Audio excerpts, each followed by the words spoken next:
Good morning, स्वागत है आपका हमारे यूट्यूब चैनल पे। तो आपको पता होगा कि जैसा कि हम लोगों ने बी फार्मा जो हम लोगों ने देख रहा था फार्मास्यूटिकल एनालिसिस का यूनिट 1, ठीक है। फार्मास्यूटिकल देखिए सकते यहाँ पे फार्मास्यूटिकल एनालिसिस का यूनिट 1 हमने देखा है, लेक्चर 3 होने वाला ये वाला, ठीक है। और इसके पहले हम लोगों ने बात किया हुआ था, जैसे कि आपको पता है सिलेबस देख लिया था, इसका मेथड ऑफ एनालिसिस देख लिया था, ठीक है। मेथड ऑफ एनालिसिस के बाद हम लोगों की थर्ड वीडियो होने वाली थी स्टैंडर्ड सोल्यूशन, ठीक है। आज वही हमारी थर्ड वीडियो आ गई है स्टैंडर्ड सोल्यूशन के बारे में, यहाँ पे सारा कुछ डिटेल में। स्टैंडर्ड सोल्यूशन क्या होता है, टाइप्स है इसके क्या है, जो टाइप्स होते हैं प्राइमरी सेकेंडरी वो कितने, उसका मतलब उसकी डेफिनेशन क्या है, उसकी प्रॉपर्टीज़ क्या है, वो सारा कुछ यहाँ पे डिटेल में बात करेंगे, ठीक है। तो आइए सबसे पहले हम यहाँ पे समझ लेते हैं स्टैंडर्ड सोल्यूशन। स्टैंडर्ड से और एक बात और लास्ट में बताऊंगा, जैसे वीडियो ये हमारा ख़त्म होगा उसके बाद हम एक बात करेंगे आप लोगों से, उसके बारे में आप जवाब देना, ठीक है। तो देखिए यहाँ पे सबसे पहले हम बात करेंगे स्टैंडर्ड सोल्यूशन। स्टैंडर्ड सोल्यूशन क्या होता है, दीज आर दोज सोल्यूशन, इसकी डेफिनेशन देखते हैं ना। These are those solution which have accurately known concentration and which is highly pure and which further use for standardization. मतलब कि दीज आर दोज सोल्यूशन, जो भी हमारा सोल्यूशन है उस हाईली प्योर कंसंट्रेशन, ठीक है, हाईली प्योर कंसंट्रेशन को होना चाहिए फर्दर, जैसे कि जब हम यूज करते हैं स्टैंडर्डाइजेशन के लिए, ठीक है। तो उस टाइम पे हमारा हाईली प्योर कंसंट्रेशन का होना चाहिए, ठीक है, सोल्यूशन स्टैंडर्ड सोल्यूशन, ओके। बात करें स्टैंडर्डाइजेशन की, स्टैंडर्डाइजेशन देखिए to make solution standard it is of two types. Standardization जो होते हैं हमारे टू टाइप्स के होते हैं, वो देखिए कौन से, प्राइमरी स्टैंडर्ड और सेकेंडरी स्टैंडर्ड। प्राइमरी स्टैंडर्ड क्या होता है, सेकेंडरी स्टैंडर्ड क्या होता है, दोनों अलग अलग होते हैं, दोनों के बारे में जान लेते हैं यहाँ पे, ठीक है।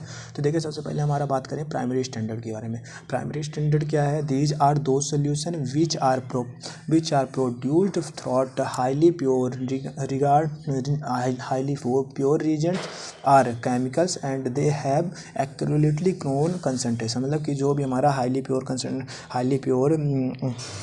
रीजेंट्स हैं वो केमिकल्स हो गए, जैसे हमारा क्रोन का मतलब कि हाईली एक्यूरेटली क्रोन कंसंट्रेशन, मतलब कि एक एकदम प्योर कंसंट्रेशन होना चाहिए। They do not required further standardization, मतलब कि जो रिक्वायर्ड होता है स्टैंडर्डाइजेशन के लिए, ठीक है। जैसे कि हो गया हमारा एग्जांपल में देख सकते हैं यहाँ पे, जो हमारा हाईली प्योर केमिकल्स हैं वो उनके नाम भी यहाँ पे दिया गया है, कुछ मेंशनड है, तो उसको देख लेते हैं। जैसे कि यहाँ पे हो गया सोडियम कार्बोनेट हो गया, ऑक्जेलिक एसिड हो गया, सिल्वर नाइट्रेट हो गया, ETC, ऐसे बहुत सारे हैं।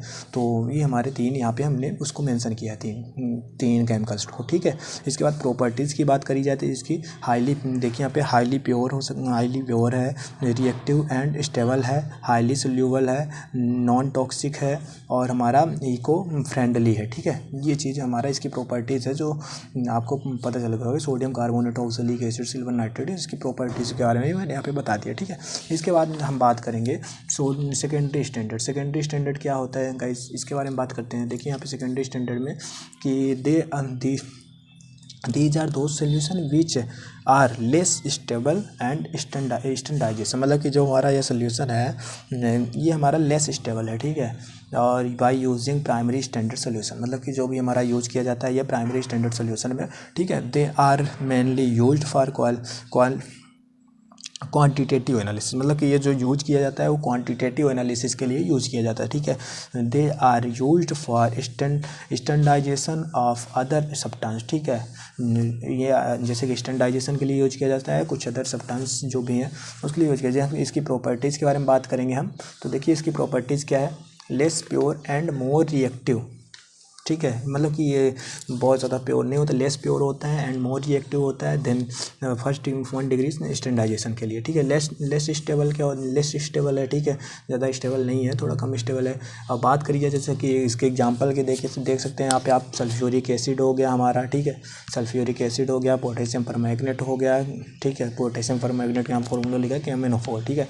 इसके बाद हमारा HCl हो गया, बस यही है तीन, ये बाकी ETC, ये तीन यहाँ पे मेंशन्ड है, ठीक। इसके बाद हम बात करेंगे preparation and standardization of various molar and normal solution. इसके बारे में हम यहाँ पे बात करेंगे। यहाँ पे आप देख सकते हो ये it is the process in which prepared standard solution dissolve in solvent. मतलब कि जो हम वेट लेते हैं सल्यूट को सॉल्वेंट में डिसॉल्व करते हैं। स्टैंडर्डाइजेशन प्रिपरेशन देखिए यहाँ पे प्रिपरेशन ऑफ स्टैंडर्ड सोल्यूशन, ठीक है। आप स्टैंडर्ड सोल्यूशन बनाओगे। यहाँ पे मोलर सोल्यूशन हो गया जिसकी मोलरिटी नॉर्मलिटी ये इसके बारे में हमने बता रखा है, ठीक है। आप यहाँ पे मोलर सोल्यूशन हो गया, नॉर्मल सोल्यूशन कैसे बनाना है, मोलरिटी और नॉर्मलिटी का हमने पढ़ा रखा है आके। तो आप कल की या परसों की वीडियो देखोगे तो उसमें आपको मिल जाएगा, ठीक है। इसके फर्स्ट या सेकंड लेक्चर में है, तो आप वहाँ पे देख लेना, ठीक है। अब बात करें molecular weight, total mass of elements of any compound, ठीक है। जैसे कि NaOH को हम यहाँ पे ले लेते हैं, NaOH जो जिसका मोलिकुलर वेट होता है 40, ठीक है।